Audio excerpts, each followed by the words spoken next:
तांदूळाची भाजी करून घेणार आहोत। ही भाजी स्वच्छ निवडून धुवून घेतलेली आहे आणि कढईमध्ये तेल तापायला ठेवलेलं आहे। त्यामध्ये आपण भरपूर असं लसूण घालणार आहोत।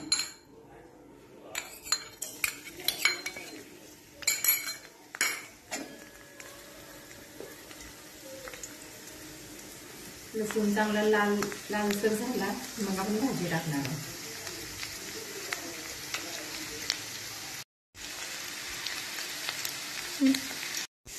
लसूण छान लालसर झालेला आहे। लसूण असं छान लालसर भाजला की भाजीला छान टेस्ट येते।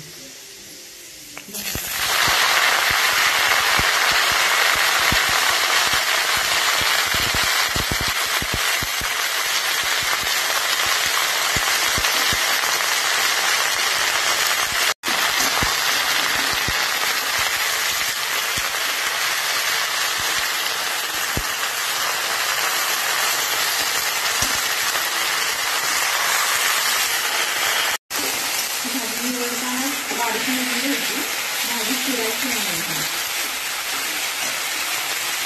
आणि आपण थोडंसं मीठ टाकून घेऊ। थोडंसं टाकायचं सगळ्या भाज्यांमध्ये थोडंसं मिठाचं प्रमाण असतं।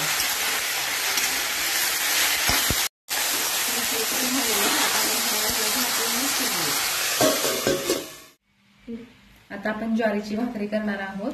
त्याच्यासाठी वरातीमध्ये पीठ घेतलंय आणि पाणी गरम करायला ठेवलंय। हे गरम झालेलं पाणी आता या पिठावरती आपण ओतूया। छानपणे हलवून घेऊया। गरम आहे त्यामुळे जरा हात लगेच नाही घालायचा।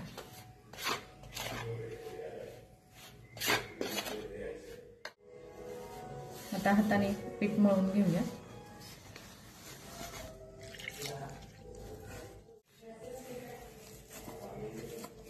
गरम पाणी घातल्यामुळे आपली भाकरी मऊ होते, अशी कडक होत नाही।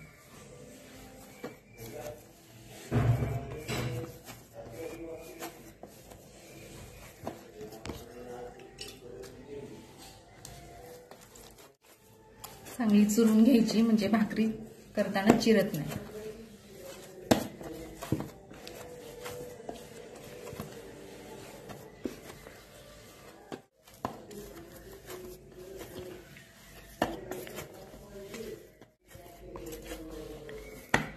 भाकरी छान पीठ छान मळून घेतलंय। आता ह्यातला छोटासा गोळा घेऊया आणि त्याची आपण भाकरी करूया।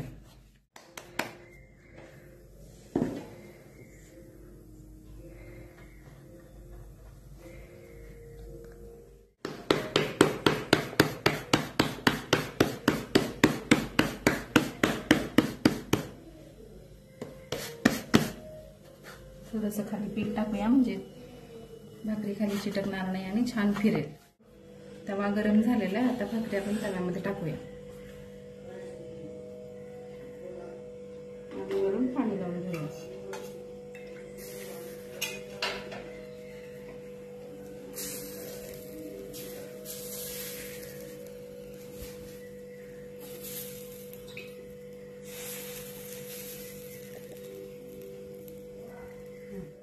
पाणी थोडं सुकलेलं आहे। आता भाकरी उलटून घ्या।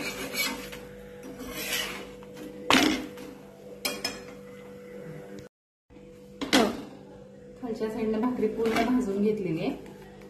आता आपण पलटून घेणार आहोत। असं कापडाने लावून वरच्या साईडने पण भाजून घ्यायचं।